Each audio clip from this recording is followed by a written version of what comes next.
dağının aşıp geldim. Angayıngay göreyim bilmen yar seni. Kolumdan kaçırdım, tuta bilmezmin. Ayılay göreyim bilmen yar seni, boy yar seni.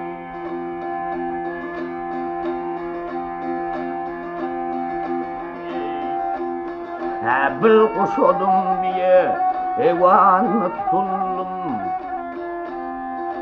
Bir daş adım kenarından atıldım.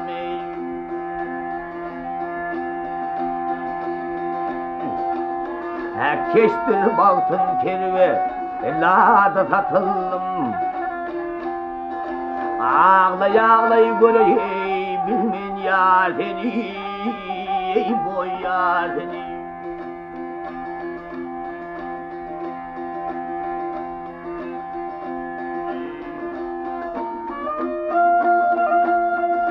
Mekke tarafında yâri arşın içinde, ilim yetmir beyik boy dağın başında. Aslanın ağzında pilin dişinde,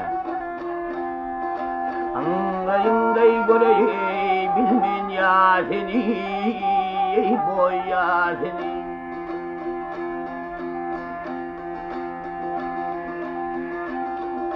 Aşık oğlun bir söz ediydi şanına, ahır kaldım men garibim gani.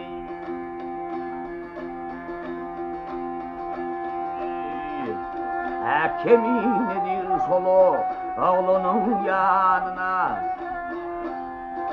ağlay göreyim bilmen ya seni, boy ya seni. Ha!